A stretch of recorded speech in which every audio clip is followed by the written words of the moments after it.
Olá, queridos estudantes! Estamos na nossa última unidade de História da Educação Brasileira. Eu espero que até aqui você tenha aproveitado bastante os nossos conteúdos, os nossos encontros, não é? Para alavancar, né, o seu conhecimento, né, sobre a história da nossa educação. Nessa unidade, nós vamos compreender a consolidação da educação em Pernambuco especificamente. Vamos lá? Então, lá na unidade 3, nós vimos as teorias pedagógicas, né? A tradicional e a progressista. Vimos a concepção pedagógica renovadora, a concepção pedagógica técnica e produtivista e a redemocratização. Hoje vamos falar sobre a redemocratização até os dias atuais. Vamos lá, então? Então, nessa unidade 4, nós vamos falar sobre o final do século XIX, né, com a implementação aqui em Pernambuco da Faculdade de Direito e do Ensino Público em Pernambuco, não é? A educação da Primeira República, né? O Estado Novo e a educação de Pernambuco. Vamos falar também sobre a educação no governo de Miguel Arraes e os últimos anos do século XX e o início do século XXI. Vamos lá, então? Bom, nós temos aí, primeiramente, no período colonial e imperial, né, a criação da Faculdade de Pernambuco, que nesse período dá ênfase para a formação da elite. Vocês lembram disso lá, quando nós falamos na unidade 1, na segunda parte, na unidade 2 também, não é? Que a prioridade, na verdade, né, nesse momento, né, de colônia, Brasil colônia e Brasil império, é formar uma elite, né? Embora a maioria da população, como nós vimos, era analfabeta, não é? Então, a preparação dos filhos dessa elite, né, era para cargos públicos e a vida acadêmica. E havia uma grande preocupação com o ensino superior em detrimento da educação primária. Em 1827, Dom Pedro I inaugura 2 cursos de direito, um em São Paulo e o outro em Olinda. A Faculdade de Olinda se torna um centro de formação de bacharéis e um espaço intelectual, poético, crítico, filosófico, sociológico, artístico e jurídico. O curso atrai estudantes de toda parte do Brasil e também do exterior. As primeiras letras, no século XIX, né, há uma passagem do Brasil colônia, vocês lembram disso, nós falamos, né, na nossa retrospectiva histórica, a passagem do Brasil colônia para o Brasil da República. É considerado o século da instrução popular, principalmente após a proclamação da independência. A preocupação se torna numa sociedade, né, numa nação mais civilizada, incentivada, então as discussões são incentivadas, então as discussões sobre a educação.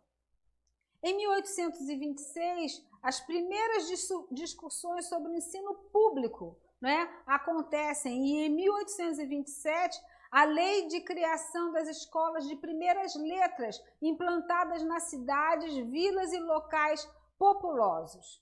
De 1828 até 1859, ao auge das aulas públicas em Pernambuco.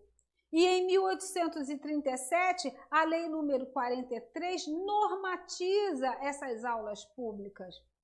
Na década de 1850, então, nós vemos o regulamento e leis que estabelecem as mudanças na criação, no acesso, no provimento e na fiscalização das aulas públicas primárias no Estado.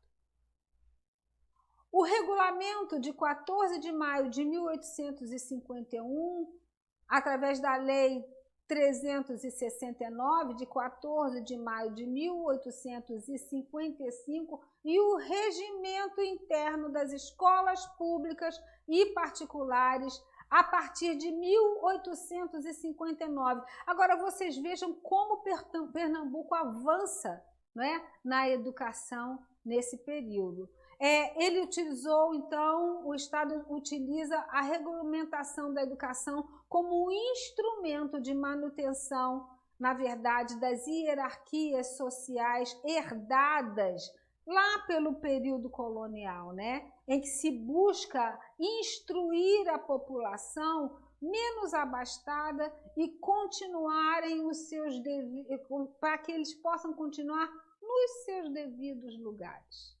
Né? Na verdade, há um avanço, mas visando uma outra realidade, né? Visando a manutenção do status quo. E aí nós temos a educação na Primeira República, e em 1891, a Constituição estabelece que a responsabilidade da educação será dos estados, incentivando o ensino das ciências, das artes, das técnicas de trabalho.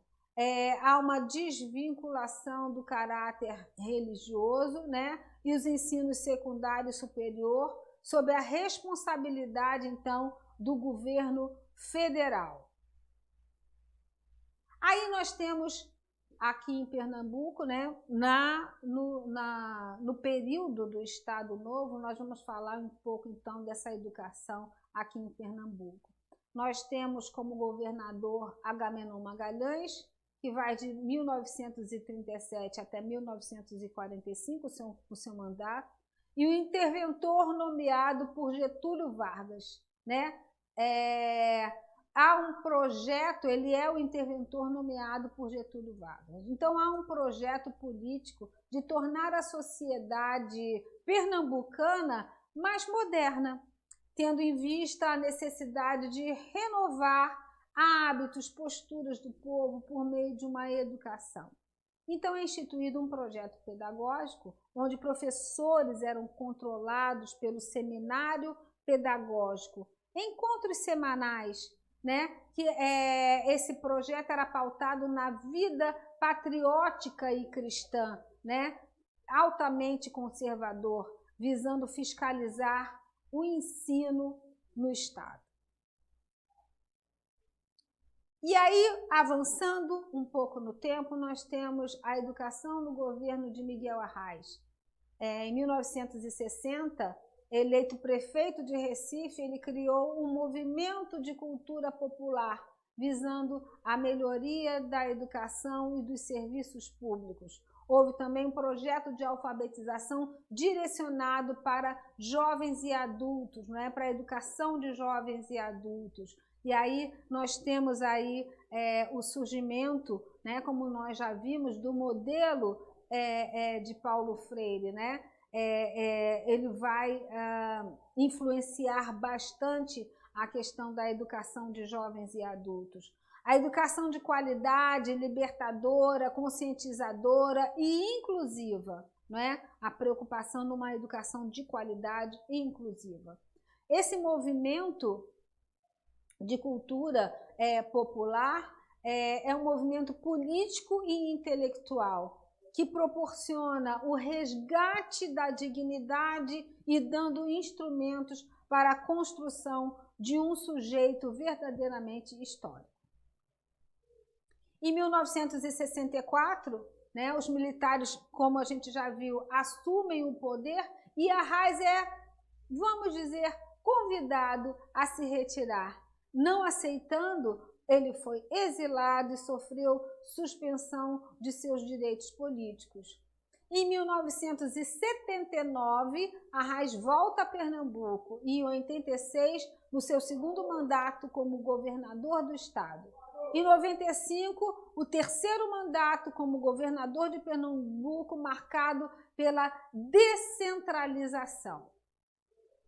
E aí nós temos avançando a nossa educação do final do século XX, já no nosso século XXI, né? O ideal liberal é influenciado, né? Influencia as redes escolares, as fundações, a sociedade civil como um todo no Estado. Implementação de pautas e metas para a educação são fundamentais, bastante importantes, considerando os sistemas de ensino federal, estadual e também municipal. Processo de universalização do ensino, acontece o processo de universalização do ensino. E em 2007, no governo de Eduardo Campos, são instituídas as escolas de ensino médio em tempo integral. As políticas educacionais, então, são aliadas às variadas ações realizadas que passaram a reverberar nos processos que se desenvolvem no conjunto do sistema educacional do Estado. Nos dias atuais, nós temos aqui em Pernambuco uma grande rede de escolas municipais e estaduais que atendem a maior parte das crianças e adolescentes em idade escolar.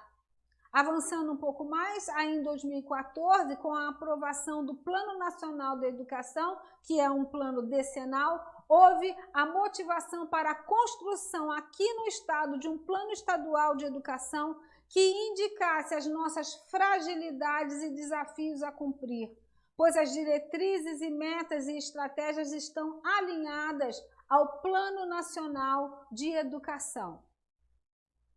E terminamos, então, a nossa videoaula da unidade 4. Eu espero realmente que vocês tenham aproveitado cada minuto desses nossos encontros, ok? Não se esqueçam de lerem o e-book, façam comparações, façam quadros comparativos, façam mapas conceituais, mapas mentais, para que vocês possam compreender todo esse processo da nossa história na educação do Brasil, ok? Muito obrigada mais uma vez pela atenção de todos e até breve. Tchau, tchau!